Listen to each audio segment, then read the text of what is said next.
guess since I'm speaking nicely, the last couple of meetings, we talked about the health opt-out and how obviously it's abused, by not only the freeholders but many in the county.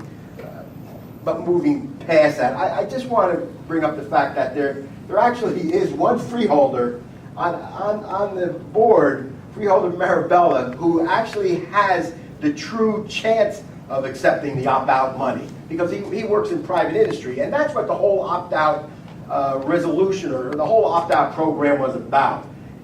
And he's not taking the opt-out money. So I mean, I do want to thank Freeholder Marabella. It's rare, but I mean, I will thank him, unless you are taking it. I'm wrong.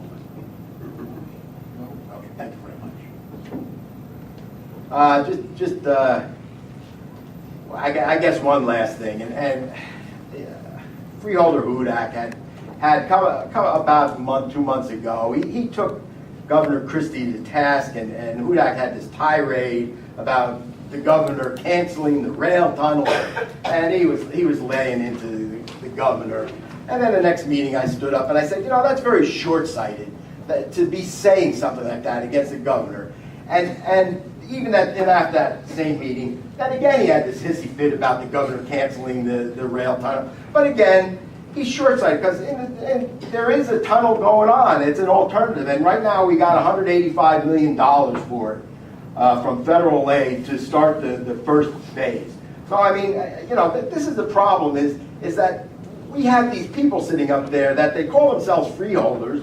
I call them freeholders too, but I've heard plenty of other names. But that are so short-sighted that they're not good leaders. They're not good leaders at all, because they don't have the grasp of this whole region. I mean, Freeholder Sullivan, I'll at least grant him that he was on the Transportation Commission and that he was aware of many things. I mean, it's a compliment.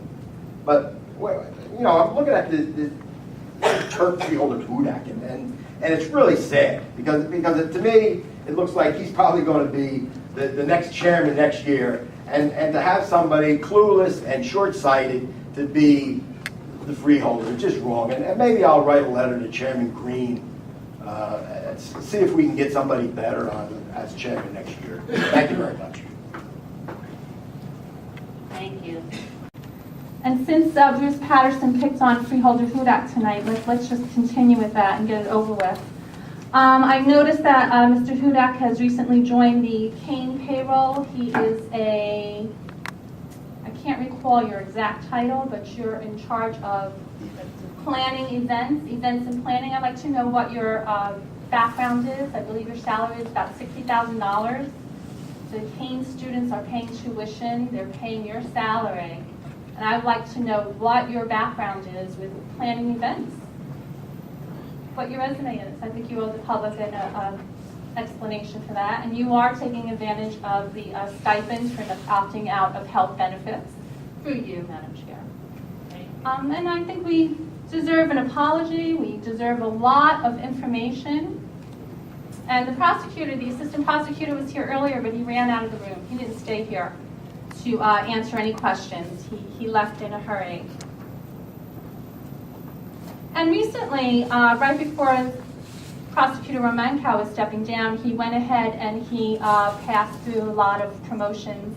I'd like to know what the process of that was, why he didn't have to have that on the agenda at all to pass through those promotions. And one person that was named captain was the investigator in charge of Generator Gate. So it just gets more and more interesting, and it's very embarrassing to Union County, it's embarrassing to the prosecutor, and it's also embarrassing to any new management that comes into the Attorney General's office. Time is up. Thank you.